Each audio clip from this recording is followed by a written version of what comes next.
Myself Ishank Jain, Assistant Professor in CSE Department, Ajay Kumar Garg Engineering College, and my topic is Introduction to Computer Forensic.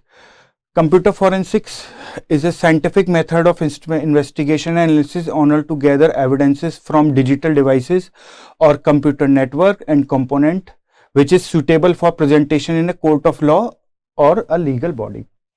Computer forensic basically ये आपका use होता है जब किसी भी तरीके का कोई भी साइबर क्राइम परफॉर्म होता है किसी भी सिस्टम पर।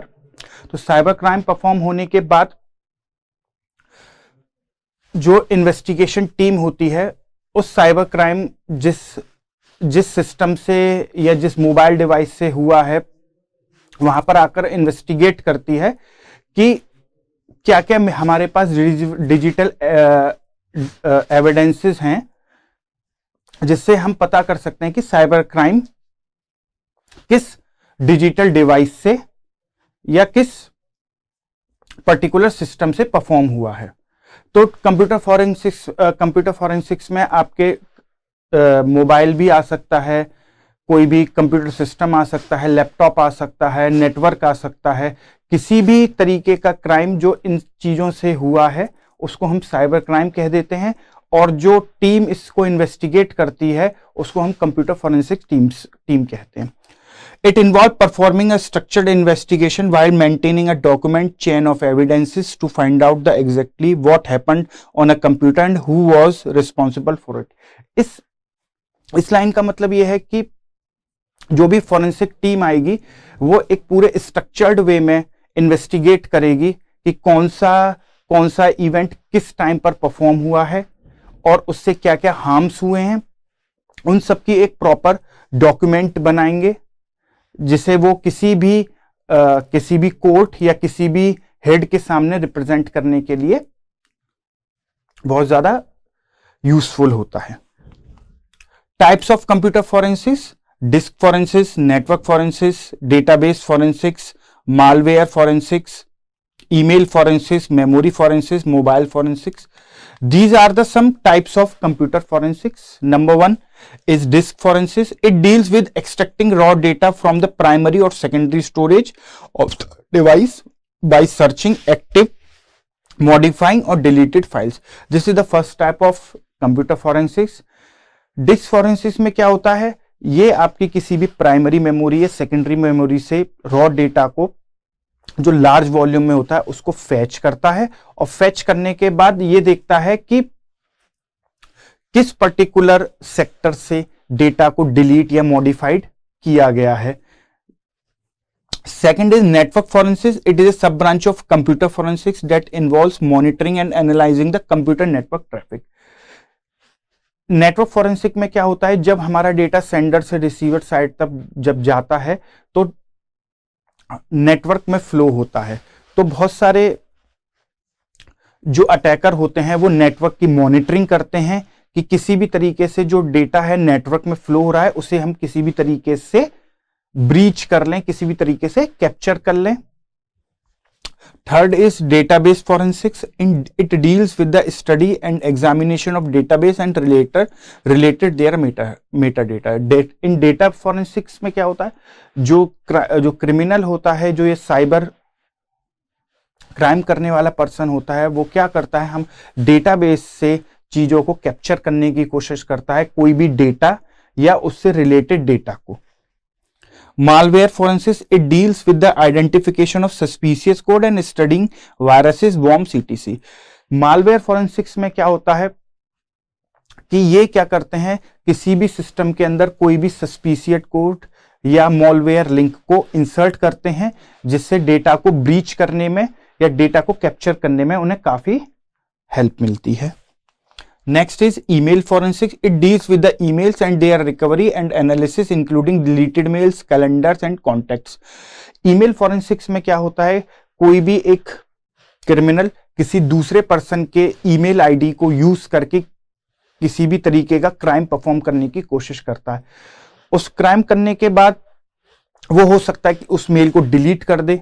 डिलीट करने से क्या होता है कि वो उस तरीके का कोई भी एविडेंस उसके पास नहीं रहता है. अगर कोई टीम आती है तो वो ये भी दिखा सकता है कि किसी भी तरीके का इस क्राइम इस सिस्टम से नहीं हुआ है। Memory forensics deals with the collecting data from system memory in raw form, then analyzing it for investigation.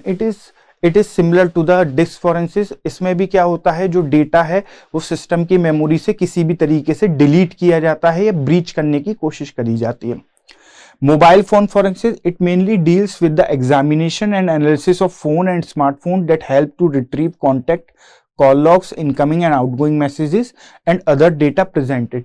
in mobile forensic में क्या होता है, जिस पर्टिकुलर मोबाइल से क्राइम हुआ है वो उस मोबाइल के पूरा इन्वेस्टिगेशन करते हैं कि क्या क्या कॉल लॉग्स थी, क्या क्या मैसेजेस रिसीव हुए हैं, किसी तरीके का कोई मेल तो नहीं आया है, या फिर आपने इससे कोई किसी तरीके का कोई डेटा गलत तरीके से सेंड तो नहीं किया है। This is the systematic, this is the diagram of computer forensic types that we have already discussed: network forensics, database forensics, mobile forensics, memory forensics, email, malware and disk forensics. What are the characteristics? Number one, identification. Second point is preservation. Third point is analysis. Fourth point is documentation, and fifth point is presentation. These 5 points are very important, and it is always come in the future topics like digital forensics. So number one is identification, identifying what evidence is present, where it is stored and how it is stored. Electronic device can be personal computer, mobile phones and PDA etc. Identification means ये होता है कि जब कोई भी crime perform होता है तो उसके बाद कोई भी फोरेंसिक टीम जब इन्वेस्टिगेट करती है तब वो सबसे पहला पॉइंट देखते हैं आइडेंटिफिकेशन। आइडेंटिफिकेशन में क्या होता है कि एट दैट टाइम क्या क्या एविडेंसेस उसके पास प्रेजेंट हैं और वो जो एविडेंस प्रेजेंट हैं वो किस पर्टिकुलर जगह स्टोर हैं और किस तरीके से वो स्टोर करे गए हैं और कैसे स्टोर करे गए हैं, ये सबसे ज्यादा इंपॉर्टेंट चीज होती है आइडेंटिफिकेशन में। Second point is preservation, data is isolated, secured and preserved. It includes prohibiting unauthorized persons from using the digital device so that digital evidence mistakenly or purposely is not tampered with and make a copy of the original devices evidences. Preservation means कि जो हमारे पास जो data है उसको हम किस तरीके से प्रोटेक्ट करेंगे, दैट इज कॉल्ड प्रिजर्वेशन। जिससे जब हम उसे प्रोटेक्ट कर लेंगे तो कोई भी अदर पर्सन उसमें किसी भी तरीके की कोई भी टेम्परिंग नहीं करे। अगर वो टेम्परिंग करेगा तो ये भी हो सकता है कि जो हमें डेटा चाहिए एविडेंस के लिए उसमें किसी तरीके का कोई भी टेम्पर्ड हुआ तो हो सकता है इन्वेस्टिगेशन में किसी तरीके की कोई प्रॉब्लम भी आ सकती है। इसलिए हम डेटा को प्रिजर्व करते हैं कि अनऑथराइज्ड पर्सन उसको किसी भी तरीके से ब्रीच नहीं करे। Third is analysis. एनालिसिस में क्या होता है कि जो भी हमारे डॉक्यूमेंट्स या जो भी हमारे डिजिटल एविडेंसेस हैं जो हमने कलेक्ट करे हैं, कलेक्ट करने के बाद उन्हें प्रिजर्व किया है, उसको हम कैसे रीफ्रैगमेंट करें, मतलब मींस चेन ऑफ कस्टडी के थ्रू हम उसे किसी तरीके से क्या कहते हैं एनालिसिस करें कि कौन कौन से एविडेंस किस किस टाइम पर हमने रिसीव करे या फाइंड आउट करे और उनको प्रॉपरली अरेंज करना, that is called analysis. Documentation. Documentation means a record of all visible data is created. It helps in recreating and reviewing the cyber scene. All the finding from the investigation are document. Documentation में means जो भी हमारे पास आपके evidences हैं वो should be visible, data is clear. Created means जो भी हमारे पास एविडेंसेस हैं वो बिल्कुल ही क्लियरली डिफाइन होनी चाहिए जिसे हम प्रूफ कर सके कि इस पर्टिकुलर मोबाइल फोन या सिस्टम से क्राइम परफॉर्म हुआ है। And last point is presentation. All the documented finding are produced in a court of law for further investigation. Presentation means कि जो भी हमने डॉक्यूमेंट प्रिपेयर करे हैं उसको किसी कोर्ट या किसी पर्सन के सामने प्रेजेंट करने को हम कहते हैं presentation. These are the 5 characteristics and this is the flow chart: identification, preservation, analysis, documentation and presentation. These are the some tools that we have used in investigation of cyber crime.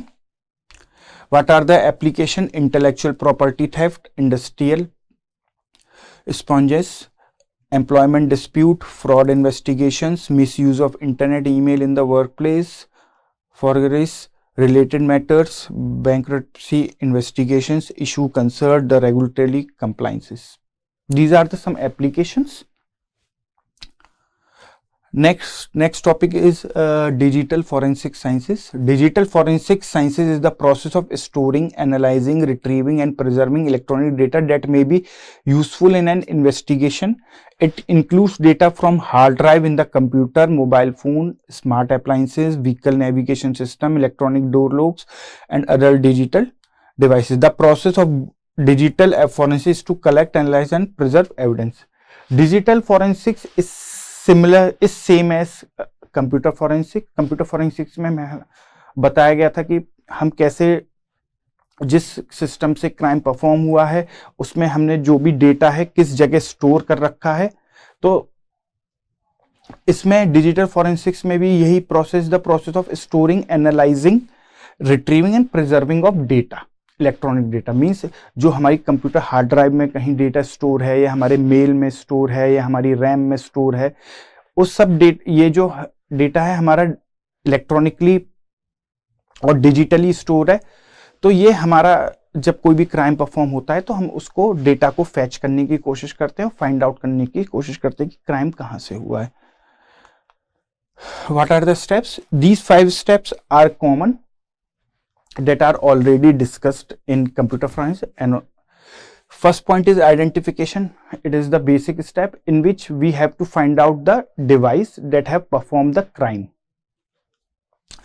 In preservation, इसमें क्या होता है preservation में कि हम जो हमारा computer data है जिससे क्राइम परफॉर्म हुआ है उसको हम कैसे प्रोटेक्ट करेंगे कि कोई भी अदर अनऑथराइज्ड पर्सन किसी भी तरीके से इसको ब्रीच नहीं करे, इसको कैप्चर नहीं करे. एनालिसिस में क्या होता है आपका कि जो हमारा डेटा है हम उसको रीफ्रैगमेंट करते हैं, मतलब चेन ऑफ कस्टडी में बनाते हैं कि कौन सा डेटा कब हमने रिट्रीव किया, कब हमें इसको किस पर्टिकुलर प्लेस पर रखना है. डॉक्यूमेंटेशन मीन्स कि हम उन सभी जो भी हमने एविडेंसेस कलेक्ट करे हैं उनको पर्टिकुलर हार्ड कॉपी में निकालना जिसे हम किसी भी लॉ कोर्ट के सामने उसको प्रेजेंट कर सकते हैं. प्रेजेंटेशन का मतलब ये है कि जो भी हार्ड कॉपी है उसको हमने किसी भी कोर्ट के सामने या किसी भी पर्सन के सामने प्रेजेंट किया है, that is called presentation. Types of digital forensics is computer forensics, network forensics, digital image forensics, digital video audio forensics, memory forensics. First है computer forensics.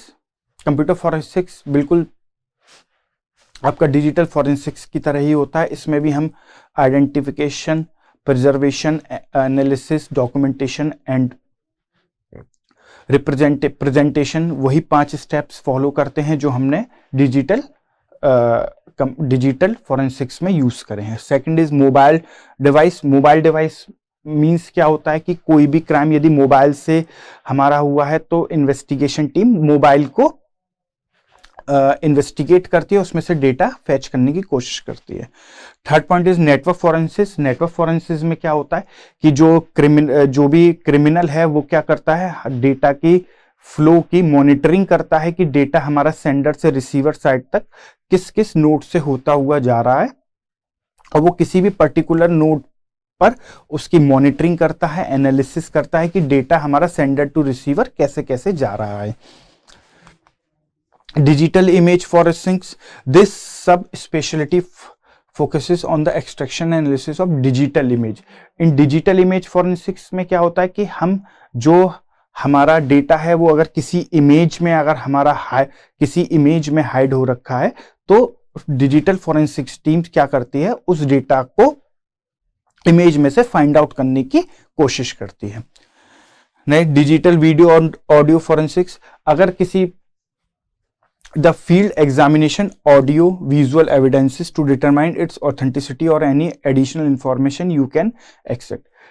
Digital audio forensics में क्या होता है कि आपकी जो फॉरेंसिक टीम होती है वो किसी वीडियो या ऑडियो को इन्वेस्टिगेट करती है कि इसमें से किसी भी तरीके का कोई भी एक एविडेंस मिल सके जिससे हम प्रूव कर सके कि किसी भी तरीके कोई इस पर्टिकुलर वीडियो या ऑडियो से क्राइम परफॉर्म हुआ है।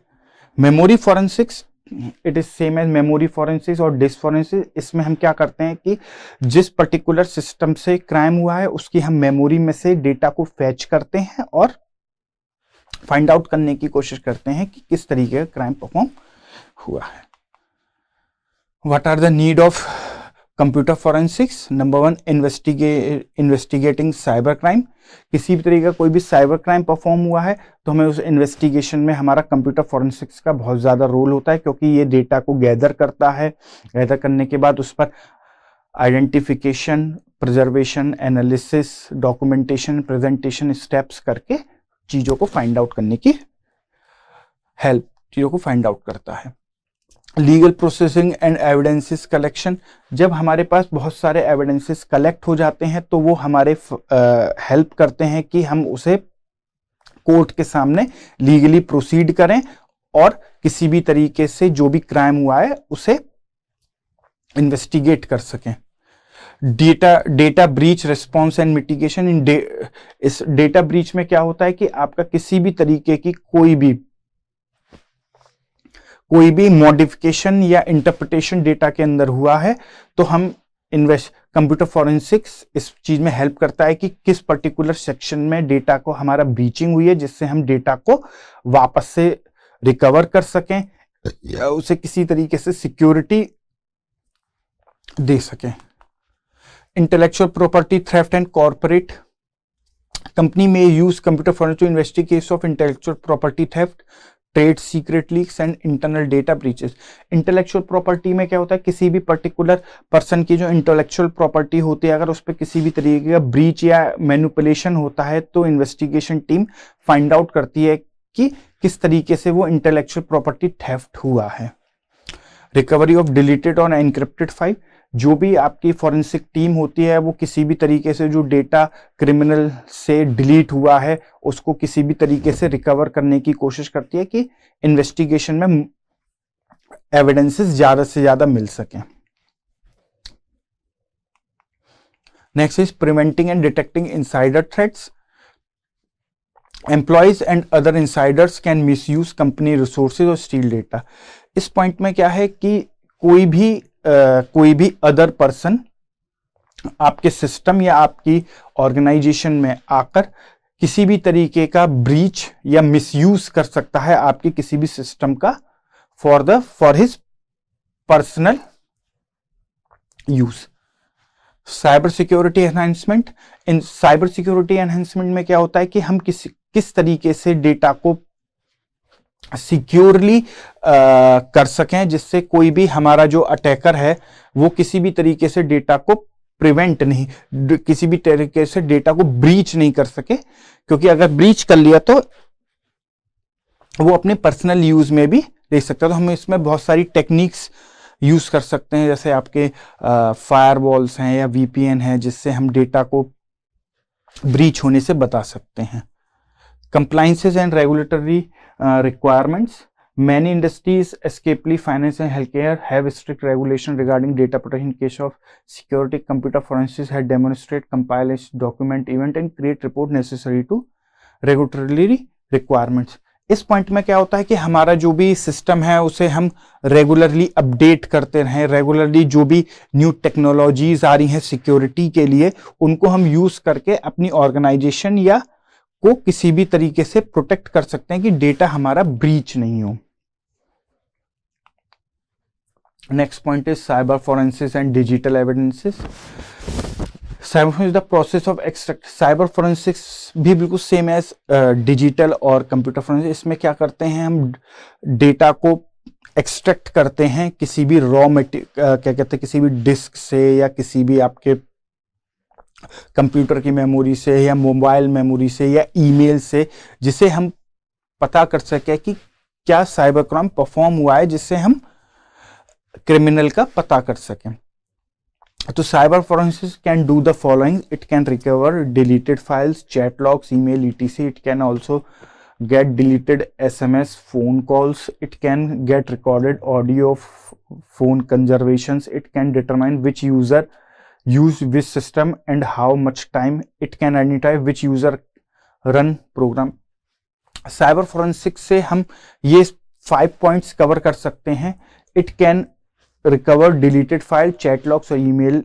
इससे कोई भी इन्वेस्टिगेशन टीम क्या कर सकती है, आपकी वो जो डिलीटेड फाइल जो क्रिमिनल ने डिलीट करी है, चैट लॉग या ईमेल जो भी डिलीट किया हम उसको रिकवर कर सकते हैं.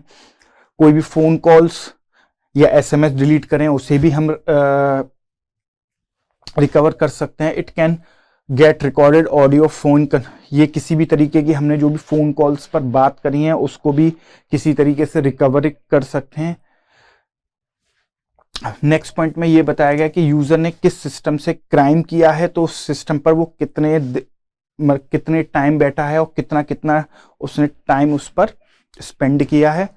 It can identify which user run which programme, हम ये भी आइडेंटिफाई कर सकते हैं कि यूजर ने उस सिस्टम पर क्या क्या चीजें परफॉर्म करी है, कौन कौन से इवेंट करे हैं जिससे वो साइबर क्राइम परफॉर्म हुआ है.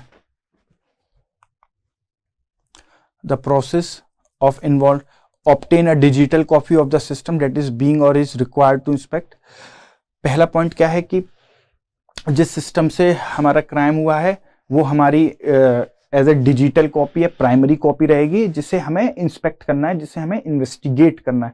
Authenticate and verify the reproduction, ये हमारे जो सिस्टम को ऑथेंटिकेट और वेरीफाई करेगा, मतलब चीजों को उसमें से एक्सट्रैक्ट करेगा. रिकवरिंग डिलीटिंग फाइल्स, जो भी फाइल्स डिलीट करी गई उनको रिकवर करने की कोशिश करेगा. Using keywords to find the information you need, इसमें क्या है जो जिस पर्टिकुलर मेमोरी से क्राइम हुआ है उसमें से कीवर्ड्स फाइंड आउट करने की कोशिश करेगा. एंड एक टेक्निकल रिपोर्ट लास्ट में जनरेट करेगा कि क्या क्या हमारे पास चेन ऑफ एविडेंसेस हैं जिसके बेसिस पर वो हम किसी भी क्राइम को परफॉर्म कर सकते हैं. ये हमारे पास कुछ टेक्निक्स हैं जिससे हम साइबर फॉरेंसिक्स इन्वेस्टिगेटर यूज करता है साइबर क्राइम फाइंड आउट करने. रिवर्स स्टेगनोग्राफी, रिवर्स स्टेगनोग्राफी में हम क्या करते हैं कि हमारा जो इंपॉर्टेंट डेटा है जो किसी भी डिजिटल फाइल में रखा गया है उसको हम फाइंड आउट करते हैं. स्टैटिस्टिक्स फॉरेंसिक्स, इसमें क्या होता है जो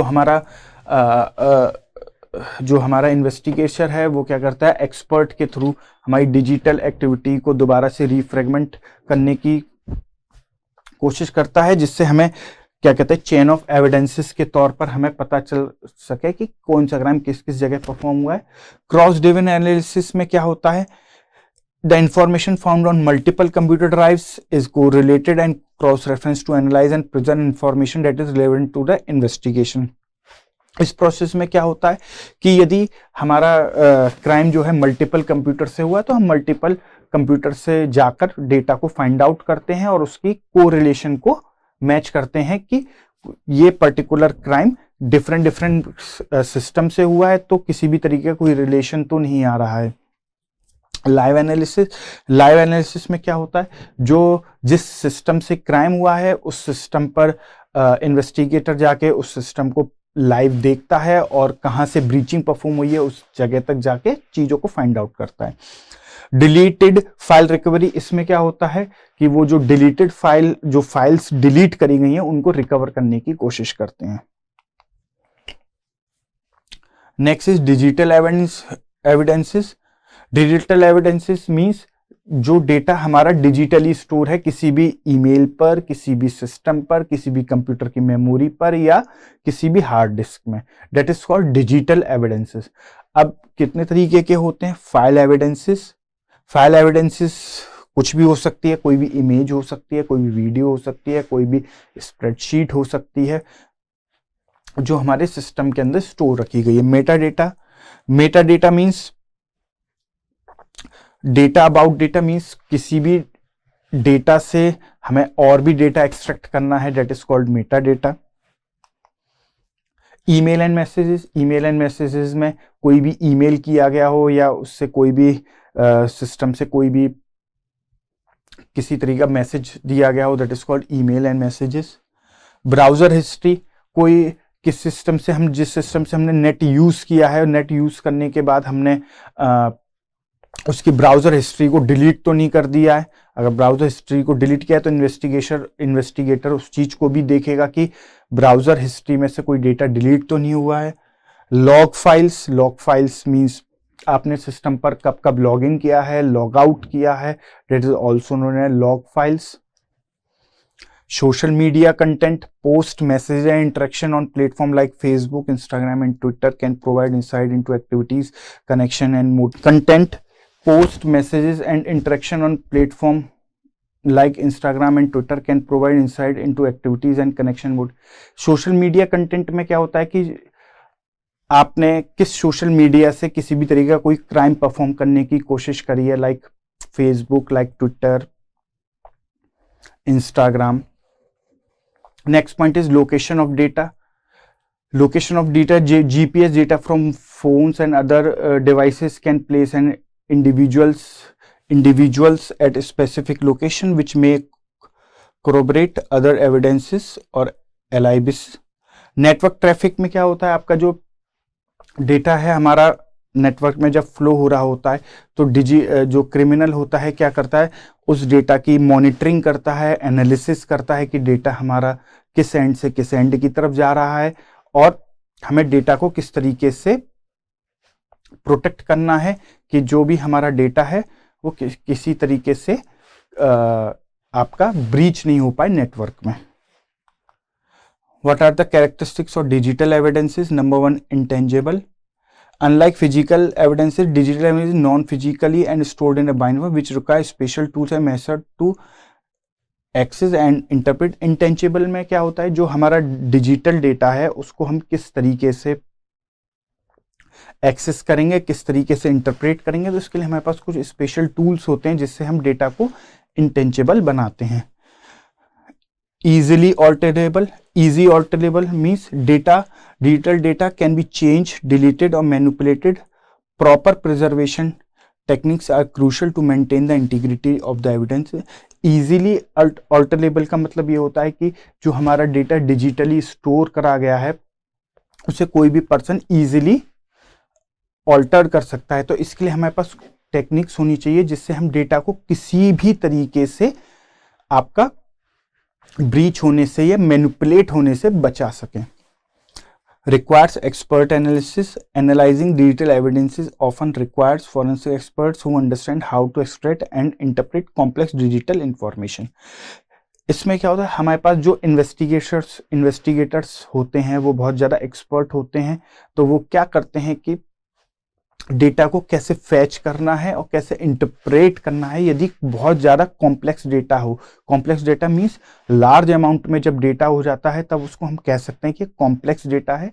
तो जो हमारे इन्वेस्टिगेटर्स या एक्सपर्ट होते हैं वो डिजिटली डेटा को किस तरीके से फैच करते हैं, उसे किस तरीके से इंटरप्रेट करते हैं, सबसे ज़्यादा इंपॉर्टेंट होता है जब हमारे पास डेटा लार्ज अमाउंट में होता है। Potentially volatile. Some digital evidence escapably data in RAM or on active system may be lost if the device is turned off, making timely collection important. इसमें क्या होता है, जब हमारा डेटा प्राइमरी मेमोरी में स्टोर होता है और जब सिस्टम हमारा रनिंग में होता है तब अगर पावर स्विच ऑफ हो जाए तो वो डेटा हमारा लॉस हो सकता है। तो हमें प्रॉपरली डेटा की टाइम टू टाइम रिकवरी की रिक्वायरमेंट होती है, जिसे हम डेटा को किसी एक पर्टिकुलर लोकेशन या अदर कोई भी क्राइम किसी भी सिस्टम से परफॉर्म हुआ है और वो सिस्टम ने ईमेल यूज किया है कि ईमेल के थ्रू किसी भी तरीके का क्राइम परफॉर्म किया है, तो अब उसको बोलते हैं एनालिसिस ऑफ ईमेल। तो ईमेल स्ट्रक्चर में हेडर भी होती है, बॉडी भी होती है, अटैचमेंट भी होता है, मेटा डेटा भी होता है।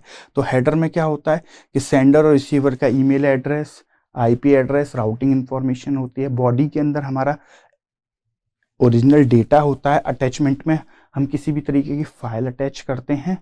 मेटा डेटा में क्या होता है, मेटा डेटा में क्या होता है कि हमारे पास डेटा अबाउट डेटा यानी डेटा से भी डेटा की इंफॉर्मेशन बहुत ज़्यादा होती है कि सेंडर का आईपी एड्रेस क्या है, मेल सर्वर जिस पे हमारा डेटा जाके स्टोर होगा, मैसेजेस आईडी क्या है, और मेटा डेटा आपके डेटा का ऑथेंटिकेशन भी प्रोवाइड करता है। Okay, now we have stop my presentation, and in next presentation we have continued this topic of analysis of email. Thank you.